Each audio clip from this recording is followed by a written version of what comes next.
everybody, SonGoshuaku here, and welcome to my podcast review for WWE Hell in a Cell 2019. But first, make sure to hit that subscribe button followed by hitting the notification bell so that way you are notified as soon as my content is released. Alright, Hell in a Cell 2019 is in the books, everyone. I'm just going to go ahead and give you my quick thoughts on the show. I didn't watch the pre-show. I mean, they added like 6 or 5, whatever, how many ever matches, I don't know, I lost count. But they added a whole bunch of random matches at the last minute, I think almost like literally an hour or so before the show even went on air. So it included Natalya defeating Lacey Evans, where she got the win with the sharpshooter and knocked her out with the woman's right, giving her a piece of her own medicine, and I guess they're going to do the match again on Monday Night Raw. And you know, not exactly much of a story here, honestly, just a match. Match. It's pretty much what it's been. Alright, moving on to the actual show. It's what started the official main card, and that's Becky Lynch defending her Raw Women's Championship against Sasha Banks inside Hell in a Cell. This right here was arguably, no, not arguably, without question, this was the best match, honestly, in my opinion, on the show. And it would be the one match I honestly, given how the main event turned out, I would recommend actually to watch. Oh man, I'm thinking of the, well yeah, it was Charlotte and Sasha Banks I'm thinking of, had the very first ever women's Hell in a Cell match. And you know, I was never, I thought out of all the series of matches they had, I actually thought that was one of the weakest ones that they had, but it was definitely history making. But this right here, in terms of women in Hell in a Cell, was much better.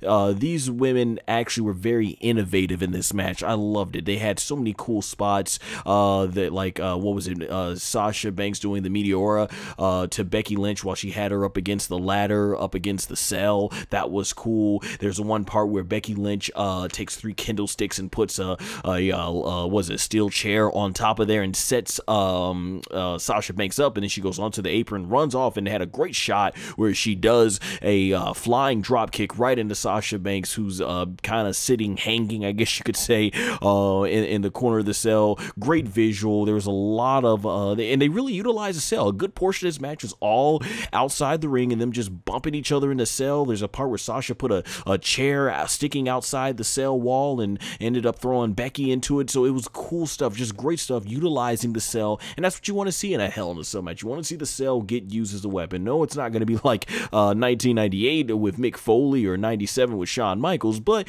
at least use the cell as a weapon and don't let it be there for decoration. So yeah, this is definitely one of the better Hell in a Cell matches I've seen in years. Definitely up there with some of the few ones we've had that have been really pretty good and stand out. In the end, though, after I like the finish, yeah, where Sasha basically goes ahead and throws in all these chairs, and eventually when she's trying to go on the top rope, Becky does the the Blexploder, I think it's called, or the Exploder, whatever suplex she does, and lands Sasha right onto those pile of chairs, and then Sasha ends up getting put into the disarm her and taps out. Looked like she was trying to grab at the hair. She was going to use a chair or something like that, but yeah, she ended up tapping out, losing the match clean. This was excellent. Definitely the greatest match I've seen Sasha Banks and Becky have here on the main roster. So definitely know exactly what you would expect from 2 of the 4 horsewomen. And I figured Becky was going to retain. I think they're going to keep that title on her for quite a long time to come. But yeah, this is definitely hands down. I tip my hat off to both these women. They did a fantastic job in this match. It was definitely excellent. Like I said, I thought it was actually much better than the first women's Hell in a Cell match. And definitely, if you only got time for one match on this show, this is the match I would heavily recommend. And honestly, this would have been a much better main event. I thought this was going to be this was going to be the main event, and honestly, it probably should have. All right, moving on to the next match. It was a tornado tag match, Roman Reigns and Daniel Bryan versus Luke Harper and Eric Rowan. Once again, this was another really solid match, you know, and it was one that had a lot of build-up, so I guess this is the blow-off to the whole storyline. It was Tornado Rules, so it was a lot of action, a lot of cool stuff, cool spots, like with the table part where I think they were going to powerbomb Daniel Bryan. He does like a Hurricane Rana off and throws Luke Harper off with the Hurricane Rana, and then Roman Reigns comes in out of nowhere and hits the spear on Eric Rowan, and the ending sequence finishing was cool too. The finishing sequence, because basically you had Daniel Bryan do the, what was it, the no, it was actually Roman did the Superman punch to, I think it was Luke Harper, and then after that Daniel Bryan came back with a running knee, and then it goes into a spear by Roman, and at the end they were gonna do the handshake, but Daniel Bryan went ahead to go back to the old Daniel Bryan, and they started doing, you know, the whole hug it out thing, and they both hugged, and I guess that's the end of this story. I thought they were gonna try and convince us that Daniel Bryan was the mastermind behind this, but it looks like they're gonna move on, so we'll see where it happens. But I'm glad that Eric Rowan got some time to shine, that Luke Harper is back on WWE program. We'll see what happens with all these four gentlemen in the weeks to come via the draft, which is going to be Friday on SmackDown. Next, we move on to some of those random matches that I was talking about. Ali versus Randy Orton. Honestly, I didn't really pay much attention to this match. It just seemed thrown together here, but there was a cool sequence where Randy Orton goes for the RKO, and Ali was able to block it by landing on his hands, but the second time he wasn't, when he did some backflips or forward flips right into the RKO. Randy Orton picks up the win, so we'll see where it goes from there, especially with Randy Orton being in charge, being the captain of Team Ric Flair for the next Saudi Arabia show. Next, we had the women's tag team match: Alexa Bliss and Nikki Cross versus the Kabuki Warriors. This was a pretty big shocker. You actually had the Kabuki Warriors win via Auska doing the green mist, an old technique familiar with many with many long-time Japanese stars. So it looks like they're going to give the women a push finally, the Kabuki Warriors. So glad to see Auska and Kairi Sane have a championship. And you know what, the tag titles, but I was going to say also, it's very good to see that at least Alexa Bliss and Nikki Cross got a strong showing as women's tag team champions compared to the first ones, which I actually still think it was unfair the way they booked. Who was it, the Iconics? Didn't even give them much of a chance. So yeah, I was a pretty shocker there. And I also think this makes Auska a Triple Crown winner in WWE, having won the NXT Women's Championship, the SmackDown Women's Championship, and now the Tag Team Championships. And then if she gets the Raw Women's title, she'll join Bayley as the second Grand Slam Women's Champion, I believe, in WWE history. Then next we had, they actually had the Viking Raiders and Braun Strowman up against the OC. The thing was, this is a big showcase for Braun Strowman. He picks up the big win, and at the end he lays AJ Styles out, who did some fantastic comedic selling, not knowing where he was because they're getting everything ready for the Tyson Fury and all that stuff. It's going to be on Raw, you know, WWE trying to get some more of the mainstream attention, which I'm all up for. So I think it's always great to see that. Whatever gets more eyeballs on the product, for sure. Next up was Chad Gable versus King Corbin.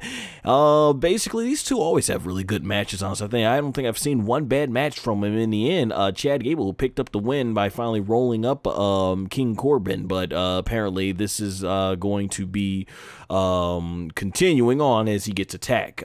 Chad Gable got attacked at the end there and all that stuff. And by the way, I'm pretty sure if anyone checked out SmackDown, I love this segment with him and The Rock and Becky Lynch. Great stuff. Great stuff. Always entertaining to see The Rock, and I'm pretty sure Baron Corbin had to make his day to do a segment with The Rock. And before we move on, one last point I wanted to make is I thought Michael Cole did a great job towards the end of the match when Gable won, where he was shouting out saying that Greg Hamilton should be fired because he had referred to Chad Gable as winning the match under the name Shorty Gable, but apparently that's exactly, he's okay being called that now, as we saw in the interview backstage and everything. So we'll see where this goes. As long as Chad Gable is able to get some big wins and get a major push or some sort of push out of this, I'm fine with it, because I think he's an incredible talent. All right, and then from here, getting back to the advertised matches, the ones that WWE actually went out of their way to advertise before the show, right? The SmackDown Women's Championship match, Charlotte Flair versus Bayley. So definitely much better than their Night of Champions. I'm still calling it Night of Champions. Their Clash of Champions match. but still not the best match I would say I've seen of these two. But however, it was much better, and that's the main thing that matters. So, yeah, Charlotte and Bayley basically just worked a pretty cool match in terms of Bayley basically trying to use Charlotte's own tactics against her, working the leg, but in the end, it was not enough, and Charlotte ended up getting the figure 8 on Bayley and wins the match to become a 10-time women's champion. Meanwhile, there was a lot of focus put on Bayley, who looked like she was ready to cry, and to be honest, there was actually quite a bit crying going on between her and Sasha, so I'm not sure where this is going to go. Maybe they'll go back to the tag team champions, but they definitely went out of their way, WWE, to book this, or I should say Becky, I'm thinking all over Charlotte and Becky, I'll get to them in a second, but Bayley and Sasha Banks both basically were crying and got very emotional over the ending, but particularly Bayley, it looked like now they're finally going to hopefully morph her into a much more vicious heel, because Bayley was telling me, she even told the fans to shut up at one point, which she hasn't really done. It's basically been the same old Bayley, just now she does dirty tactics like putting her feet on the ring, on the rope, the top ropes, which we saw in this match and everything like that.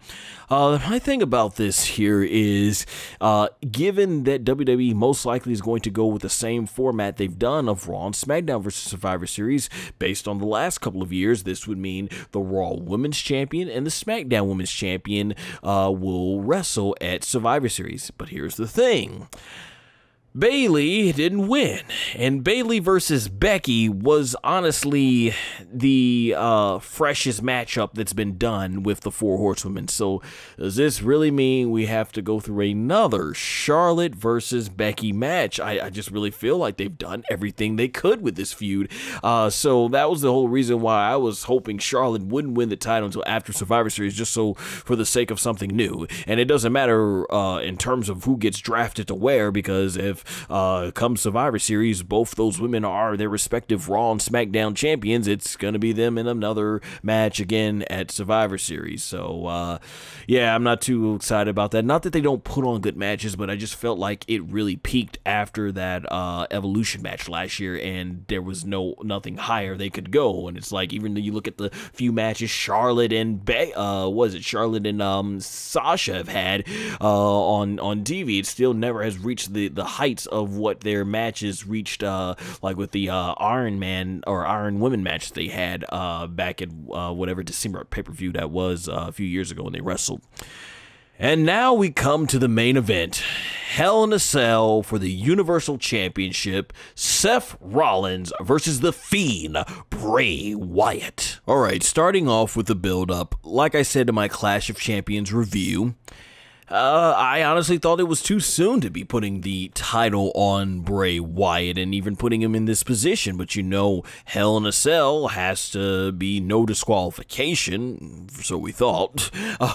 So as a result, you just knew that this is like WWE backing themselves into a corner, and you're just really hoping this wasn't going to be another situation of Ryback, who's at the time was really hot with the crowd in terms of his reactions and push, versus CM Punk, who they didn't want to take the title off of because they already had a set plan for him and The Rock at Royal Rumble the following year. So you hope this wasn't going to be the case, but if they were going to go this route, then there's only one outcome that would make sense, and that's the Fiend defeating Seth Rollins. I wasn't too big of a fan of the way they booked Seth Rollins to be afraid of the Fiend through the build-up and everything, but here we get to the match. Seth Rollins comes out first. Bray Wyatt, of course, with the whole Fiend entrance, epic as usual. They did the whole Kane gimmick. If you guys remember back when Kane was wrestling in 1997, early on after his debut, he would wrestle all his matches with the red lighting. I remember first seeing it when I went back to watch a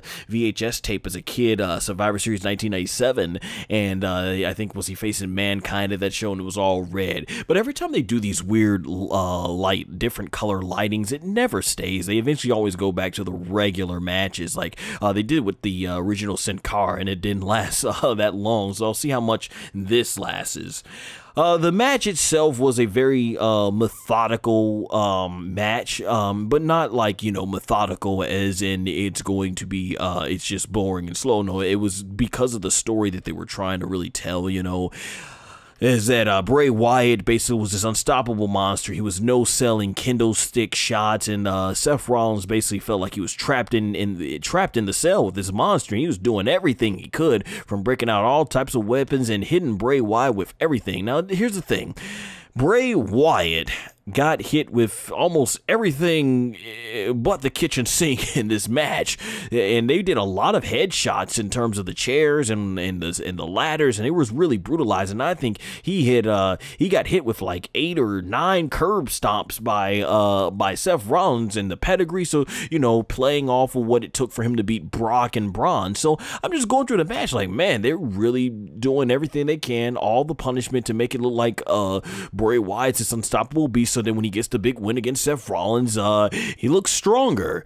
But also I have to admit here is that he looks stronger. And I also should mention that the crowds were booing heavy during this onslaught by Seth Rollins. You could just tell that they were getting afraid that this was all being done just for the sheer purpose of defeating the Fiend. Because if you looked at the last 2 matches, they had Seth do so many quantity of finishers against Brock Lesnar and Braun Strowman to defeat him. That's what fans thought was going to be here. So it was very interesting to hear the fans boo the longer this onslaught continued. But this kept going on and on and on and on, to the point it felt like even the commentators were like, you know, what else can he do? Like it was a lot of stalling or whatever. And then I was getting to the part in this match where I'm like, okay, we get the point. Bray Wyatt's unstoppable. Just get to the finish where he does the mandible claw or the Sister Abigail and finally lays Seth Rollins out. And there was a cool spot where he did it into the cell too. I thought that was cool. But what happens here at the end, I thought he was going to try to get the big mallet. He broke out the big mallet he killed Ramblin' Rabbit with, we're always constantly killing him with on the Firefly Funhouse.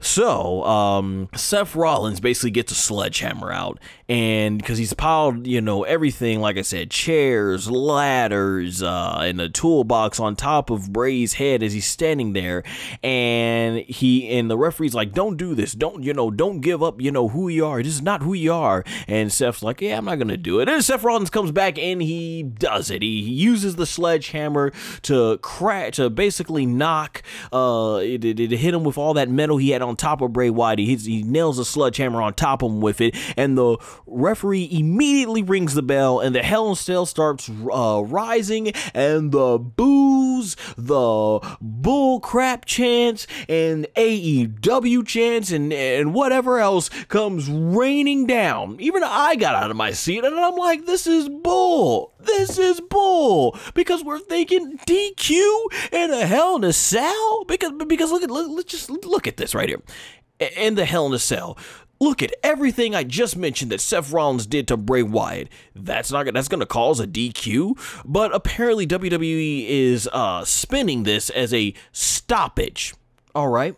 For those of us who have watched the Hell in a Cell matches over the past 2 decades, let's go back to Hell in a Cell with Mankind and The Undertaker back in 1998. All the brutality from being thrown off the cell, thrown off the cell through the announce table, then again through the cell, the barbed wires, losing his tooth up his nose, and whatever else bloody. I mean, just so many brutal moments we've had in Hell in a Cells over the years, and they never stop it. The Undertaker in his first match with Brock Lesnar had a big giant gash, was literally pouring blood out of his head, and they never stopped it. There have been way too many brutal spots in Hell in a Cell that was more brutal than anything we saw in this match, and yet they didn't call for a stoppage. This is why a lot of fans were crapping on this finish, and I guess this was their way, or from what I'm reading on like NoDQ.com, Vince McMahon had planned it, and this is his way of, I guess, this is exactly according to plan what he wanted. I guess this is the way you keep the title on Seth Rollins, but you make Bray Wyatt look strong because he wins the match via DQ, so he's still undefeated since turning into the Fiend. And at the end, after all this, when they were trying to bring the stretcher out for Bray Wyatt, he comes back to life basically and does the mandible claw on Seth Rollins, and eventually, the same thing we've seen on Raw, the lights go out and it concludes. And I guess that's their way, or Vince's way, of basically letting the audience know that, see, Bray is a lot stronger. He didn't need to win the championship, but he is still strong, and there's nothing that he could do. But when you think about it, this match, it was basically Bray taking a tremendous beatdown and literally laying on his back for the whole second half of this match. And like I said, I was okay with it because I'm thinking, okay, this is just to prove how much punishment he can take, and still basically it does nothing. But that's not what we got here. And it's like, it's basically Seth did a huge beatdown on Bray Wyatt for most of the match, and he loses via a match stoppage, so there's no losses here, and Bray comes back at the end and gets his heat back. Like by doing the mandible claw and making Seth Rollins cough up a bunch of blood as a way to their attempt to, I guess, make the fans happy. It's like, no, it just don't work like that. It's just not a good substitution for not putting the title on Bray Wyatt. Honestly, I felt this was a waste of time. It's got to go down in WWE history as fans are going to remember this as one of the most crappiest finishes ever. I think it really is going to go down this way. Did it kill Bray Wyatt, the Fiend? No, not really, because like I said, he didn't take a loss, but at the same time, what does this mean? Because you think about it, all the amount of times it took Seth Rollins to do the curb stomp and it wasn't enough to get the job done. What does this mean moving forward for Seth Rollins matches? What does this mean moving forward in terms of what you're going to have to hit the Fiend with and everything? Like, are we going to start seeing like 30 to 50 something finishing moves just to put him down? Once it comes time for him to be defeated, I just don't know, because either they're going to end up happening to either make it where they insult your intelligence by having him get defeated by one move that it took multiple times for others to get beat by, or they do the whole idea where we're going to have to sit through about almost 50 something or more finishers to get the job done. And at the end of the day, I'm still wondering, what was this? Like literally, how was this? And you do this at a time where AEW is out there. So if I'm the executives at AEW, Cody, Omega, the Young Bucks, or Tony Khan, I'm looking at this and seeing the backlash that fans are getting, and okay, what can we do that's the opposite, that's not going to make fans feel this way? That's definitely the thing to do right there. It is a ridiculous finish, and like I said, it just feels like a waste of time. Like, what was the point in having Bray Wyatt take so much punishment if you're not going to put the championship on him? So I was not a fan of this finish. I thought of the whole this thing was, the ending of this was just whack.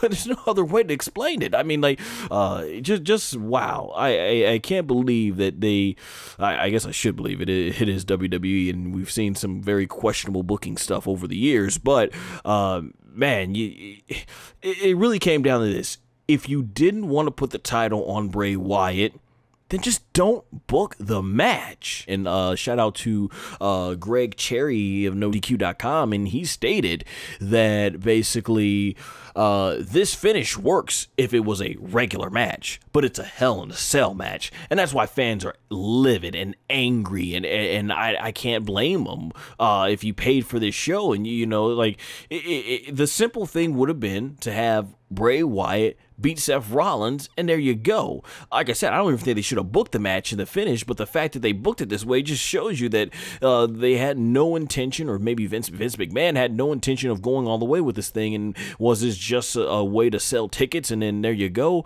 So I don't know what the heck they're doing here. I don't know where they go with the Fiend, because I thought we were going to get a Fiend versus Beast match, honestly, for Survivor Series. And then you got here is now, does this mean Seth Rollins as WWE Universal Champion is going to face Brock as WWE Champion? I know they got the whole thing with Cain Velasquez coming in and everything, but man, who knows what's going on from here. But yeah, this ending was just complete, an utter waste of time. It really was. There's nothing really other that it really accomplished. Like I said, it shows, yeah, we know Bray was tough and everything, but what's the point if you're not going to have him win the match and get the title? Like, literally, this match just screamed that if you're not going to go all the way with something, then just don't do it in the first place. And that's where I conclude. But other than that, like I said, the Hell in a Cell match from earlier in the night with Sasha Banks and Becky Lynch, definitely worth going out of the way to see. And that being said, guys, until the next time for another WWE podcast pay-per-view review, I will see you then. In the meantime, go ahead and check out my channel here. You got all my social media right there on the screen. And check out my upcoming short film, Battle of Deception. I got the trailer already up. And all links will be in the description and pinned comment below. Until next time, guys, take care.